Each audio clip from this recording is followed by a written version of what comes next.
I was in the recovery barracks at Forward Base Halcyon in Kuwait when military police walked in and told me my service dog was being confiscated immediately. My chest went cold because my dog, Sable Unit K9, Viral, had just finished a PTSD support certification cycle with me. Then I saw the report that triggered it, which had been filed by my stepfather, Carson Blythe, claiming Viral was a dangerous nuisance in military environments. I called home shaking, and he answered like it was a casual complaint. "That dog is a liability, Leora. I did you a favor," he said. That was the moment they clipped her harness off my arm and walked her away. I stood there in the heat, watching my best friend disappear behind a metal door. The silence in the room felt heavy and wrong without the sound of her paws on the floor. I couldn't believe Carson would reach all the way to Kuwait just to hurt me. He knew how much I needed her for my stability. It felt like he had reached into my chest and pulled out my heart. I was alone in a desert, and now my only source of comfort was being taken away because of a lie. My command confirmed the complaint had triggered an emergency welfare review. Captain Naira Voss told me the report came through a civilian family liaison channel tied to my record. That meant someone at home had legal standing to interfere. Viral was transferred off base within hours and I had no say. Captain Voss looked at me with sympathy, but she had to follow the regulations. "The report is very specific, Leora," she explained. "We have to investigate when a family member reports a safety risk." I tried to tell her that Carson hadn't even seen Viral in months, but the paperwork was already moving. The military system is built on rules, and right now, those rules were being used against me. I felt like I was screaming underwater. No one would listen to the truth because the lie was written on official letterhead. I watched the transport truck drive away, knowing Viral was confused and scared. She was trained to stay by my side, and now she was being handled by strangers who didn't know her signals. I had to find a way to stop this before she was gone forever.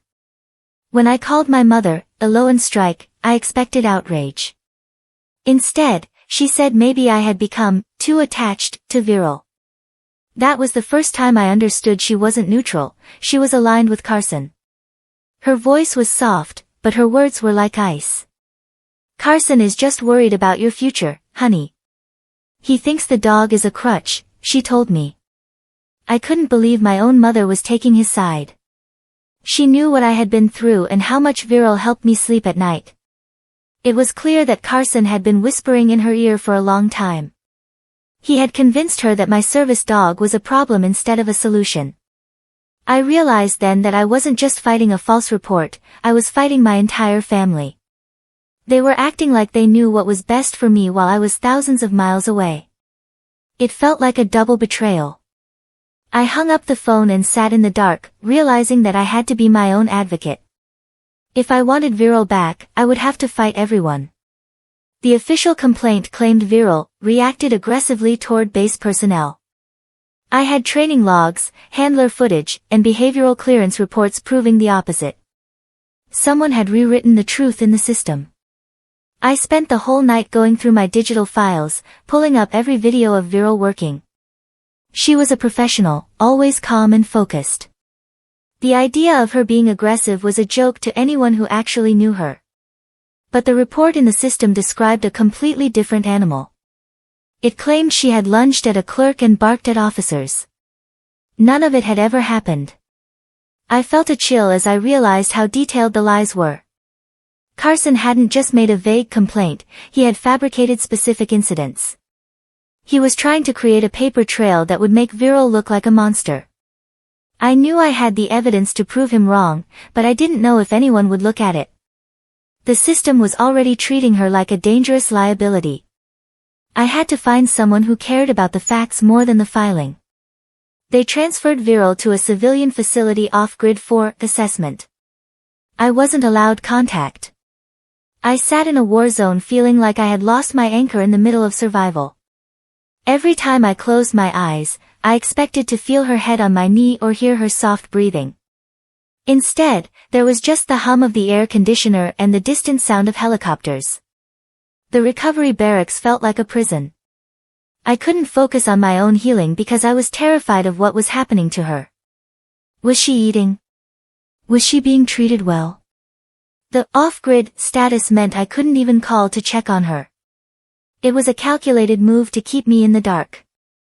Carson knew that isolation was my biggest fear, and he was using Viral to make it a reality. I felt my anxiety rising, the very thing she was supposed to help me manage. It was a cruel irony that the person claiming to care about my health was the one actively destroying it. I had to get her back, not just for her sake, but for mine. Captain Voss escalated everything to JAG officer Major Lennox. When he read the file, he said, "This is deliberate interference with a protected service asset." That was the first time I heard it called what it really was, an attack. Major Lennox was a tall man with a sharp gaze that didn't miss anything. He looked at the reports Carson had filed and then looked at Viral's official records. "The math doesn't add up, Leora," he told me. He explained that a civilian family member shouldn't have been able to trigger a removal this quickly unless they had help. He called it a systemic breach and promised to dig deeper. Hearing a high-ranking officer use those words gave me a sudden burst of energy. I wasn't just a victim anymore, I was a witness in a legal case. Major Lennox told me to stay strong and keep my own logs of everything. He said that Carson had stepped into a world he didn't understand, the world of military law.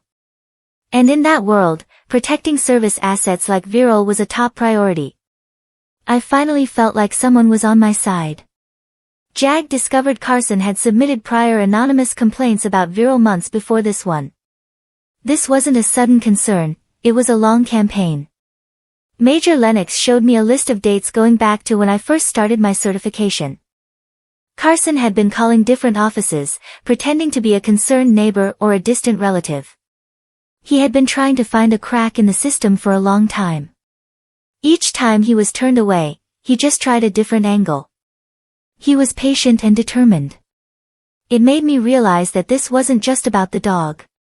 It was about Carson wanting to control every part of my life. He saw Viral as a barrier between him and his influence over me. If he could take her away, he thought I would have to turn back to him and my mother for everything. It was a terrifying realization. My stepfather had been plotting against me while I was preparing for deployment. He had been a snake in the grass, waiting for the perfect moment to strike when I was at my most vulnerable. Someone had accessed my handler records and altered behavioral classification logs for Viral. Major Lennox flagged it as unauthorized system manipulation from a privileged account. This was the biggest discovery yet. It meant Carson hadn't just made phone calls, he had found a way into the military's own data. Major Lennox explained that Carson's job in civilian defense contracting might have given him the tools or the contacts to pull this off. "He's left a digital fingerprint," Lennox said, pointing at a screen filled with code and timestamps. The logs showed that someone had logged into the system and changed excellent ratings to unsatisfactory. They had deleted my notes about her progress and replaced them with warnings about unpredictable behavior. It was a complete sabotage of years of hard work. I felt a wave of nausea. Carson had reached into the very heart of my military career to destroy my dog. He had treated the system like a game, but he didn't realize that the military tracks everything. Every change he made was recorded, and now those records were being used to hunt him down. The civilian kennel owner admitted Carson had pressured him to label Viral unsuitable for military return. He refused, but said Carson was persistent and unusually informed about internal procedures. Major Lennox took a statement from the owner over a secure line. The man sounded scared. He said Carson had called him multiple times a day, offering donations to the facility if he would just sign a paper saying Viral was aggressive. When the owner said no, Carson started making threats about his business license. It was a classic bullying tactic. Carson was trying to buy the truth, but the kennel owner had seen Viral's real behavior and wouldn't lie for him. He told the major that Viral was the most well-behaved dog he had ever seen, even while she was stressed and missing me. Knowing that she was still being herself, even without me, made me cry with relief. She was a good dog, and no amount of money or threats from Carson could change that. We had another witness, and Carson's house of cards was starting to shake. Eloan visited Viral and later told me she seemed agitated. That was used as justification in a follow-up complaint. But I knew Viral, she only calmed me. My mother called me after the visit, her voice full of fake concern. She's just not herself, Leora. She was pacing and wouldn't even look at me. Maybe Carson is right about her being unstable. I wanted to scream through the phone. Of course she was agitated. She had been taken from her handler and put in a cage in a strange place. She was waiting for me. My mother didn't see the love and loyalty, she only saw what Carson told her to see. She was being used as a tool to verify his lies. Every word she said to the investigators was another nail in Viral's coffin. It hurt more than anything Carson did. To see my mother walk into that kennel and see a Nuisance instead of the dog that saved her daughter's life was a betrayal I couldn't forgive. I realized then that I couldn't talk to her anymore. She was part of the problem, and I had to cut her out to save my dog. My command temporarily restricted my access pending behavioral review. I was ordered not to contact or approach the facility. I felt like I was being punished for someone else's lies. The order was signed by a colonel who didn't know the full story yet. He was just following the safety first protocol. I was stuck in my barracks, forbidden from even seeing a photo of my dog. It was a psychological torture that I didn't think I could survive. Every time I saw a dog on base, my eyes filled with tears. I spent my days doing mindless chores, trying to keep my mind off the fact that Viral was probably wondering where I was. Major Lennox told me to be patient, but every hour felt like a year. I felt like the system was failing me. I was a soldier who had done everything right, but I was being treated like I was the one who had committed a crime. I had to remind myself that Lennox was working in the background. The truth was moving, even if it was moving slowly. I had to hold on for Viral. JAG found a digitally inserted incident report that never existed in real-time logs. It described aggression that had no video evidence anywhere in the system. Major Lennox called me into his office to show me the findings. "Look at the metadata," he said. The report was dated for a Tuesday afternoon when Viral and I were actually in a training session with 20 other witnesses. There was no way the incident could have happened. More importantly, the report had been uploaded through a backdoor portal used by civilian contractors. This was the definitive proof of fraud. Carson had literally invented a story and forced it into the official record. He thought he was smart enough to hide it, but he had left a digital trail a mile wide. The major was grinning. "He's cooked, Leora. This is a federal felony." Seeing the evidence on the screen made me feel like I could finally breathe. The lies were being dismantled, piece by piece.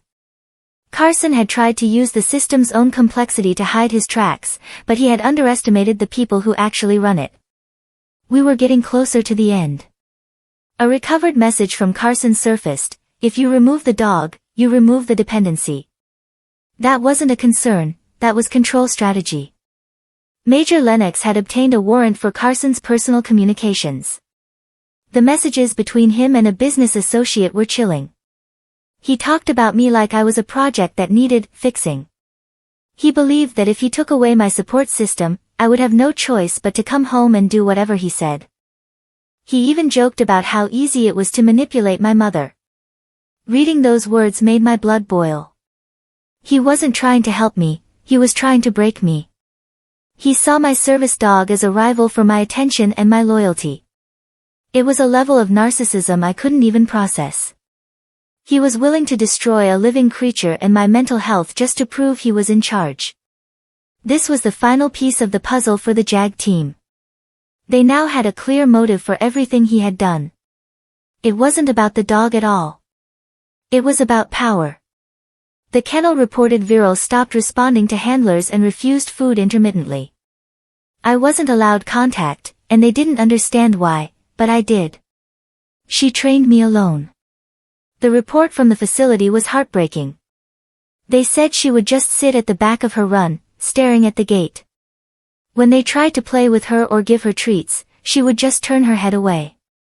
They thought she was becoming depressed or unresponsive, which Carson tried to use as more proof that she was unstable. But I knew better. She was grieving. She was waiting for the one person who knew her language. She was a working dog, and without her job and her handler, she was lost. I begged Major Lennox to let me send a voice recording or a piece of my clothing, but the restrictions were still in place. I had to trust that her strength would hold out. She was a fighter, just like me. I spent my nights praying that she would eat just a little bit, just enough to stay strong until I could get there. JAG traced the complaint submission to a civilian liaison account linked improperly to my military record. Someone inside the system had granted him access he should never have had. This was a major security breach. Major Lennox found that a former colleague of Carson's, who now worked in the base's administrative office, had given him his login credentials. It was a good old boy network in action. Carson had used his connections to bypass every safety measure the military had. This meant the investigation was getting much bigger than just a dog. It was about corruption within the base itself. Several people were suddenly under the microscope. Knowing that Carson had people on the inside made me feel even more vulnerable, but it also made the JAG team more determined. They weren't just fighting for me, they were fighting for the integrity of the whole system. The clerk who gave out the password was suspended immediately. The net was closing in on everyone who had helped Carson pull off his scheme. He was no longer just a family nuisance, he was a liability to the base. A base contractor revealed Carson had previously spoken about removing emotional anchors from deployed personnel in his family. This wasn't random, it was intentional philosophy. The witness came forward after hearing about the investigation. He told Major Lennox that Carson had a whole theory about how soldiers get soft if they have too much support. He thought that by taking away virile, he was doing me a favor by making me harder. It was a twisted, dangerous way of thinking. He saw my recovery and my health as a weakness. The contractor said Carson had been bragging about his plan for months, even before I left for Kuwait. This proved that the attack on virile was premeditated. He hadn't just reacted to a situation, he had created it from scratch based on a sick ideology. Every piece of testimony we gathered painted a picture of a man who was obsessed with control. He thought he was a genius, but he was really just a bully who didn't care who he hurt. His philosophy was going to lead him straight to a courtroom. JAG filed for emergency review to determine wrongful removal of a protected service asset. The kennel was ordered to preserve all logs and surveillance data immediately. This was the first official legal move to get virile back.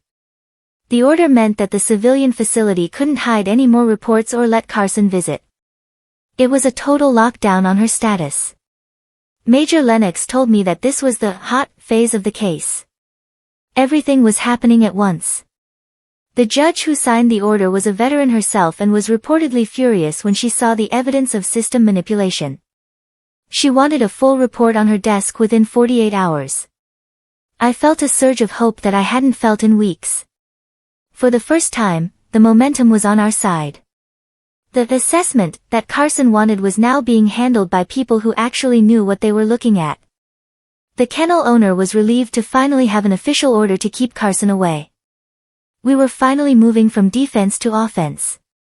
Video evidence from the alleged aggression incident showed virile reacting to a loud noise, then de-escalating instantly. The complaint narrative collapsed on its own. When the judge finally saw the footage, it was a complete embarrassment for Carson's team. The video showed a car backfiring in the parking lot. Virile stood up, looked around, and then sat right back down when she saw there was no threat. There was no lunging, no barking, and certainly no aggression.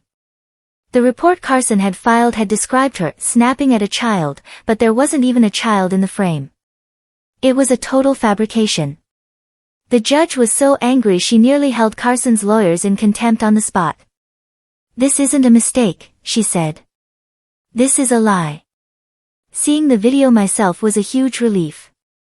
I knew she was a good dog, but seeing her calm, professional behavior on the screen made me so proud. She had done exactly what she was trained to do, even when people were trying to set her up. The case was effectively over, but we still had to get her home. Despite evidence, command delayed reinstatement of custody due to procedural backlog. Major Lennox called it unacceptable obstruction and escalated authority review. It was the most frustrating part of the whole ordeal. Even though the truth was out, the paperwork was taking forever. I was cleared, Viral was cleared, but we were still apart because of a signature on a desk somewhere. Major Lennox didn't take it lying down. He went straight to the base commander and told him that every day Viral was in that kennel was a day the military was violating its own protocols. He used words like civil rights and service asset protection. He was a dog with a bone, and he wouldn't let go. I sat in my barracks, counting the minutes. I could feel her presence just over the horizon. I knew she was waiting for me. The wait was agonizing, but I knew Lennox wouldn't stop until she was back in my arms. He was fighting the bureaucracy with the same fire he used to fight Carson. I was flown back under JAG authorization for testimony. I didn't inform Carson or my mother. I arrived with legal officers and full documentation ready. It was a secret flight, a direct line from Kuwait to the hearing location. I was still in my uniform, tired but focused. I didn't want any more phone calls or concerned messages. I wanted to stand in front of a judge and tell the truth. Stepping off the plane, the air felt different, colder and more serious. I was surrounded by a team of JAG officers who treated me like a VIP. They knew how much was at stake. We went straight to a secure hotel to prepare. I spent the night going over my statement, remembering every moment Carson had tried to undermine me. I wasn't just testifying for myself, I was testifying for Viral and for every other soldier who might be targeted by a predator like Carson. I felt a cold, hard resolve. Tomorrow, he will finally have to answer everything. In the military review hearing, Carson claimed he acted out of concern for safety. But Major Lennox presented system logs, altered files, and unauthorized access evidence that contradicted everything. The hearing room was small and tense. Carson sat at the table, looking like he still thought he could talk his way out of it. He started his testimony with a sob story about how worried he was about my mental state. He even tried to use my mother as a character witness. But then Major Lennox stood up. He didn't just talk, he showed. He put the altered logs on the big screen. He showed the timestamps of Carson's illegal logins. He played the audio of the contractor's testimony. One by one, Carson's excuses were shredded. He started to sweat, his eyes darting around the room.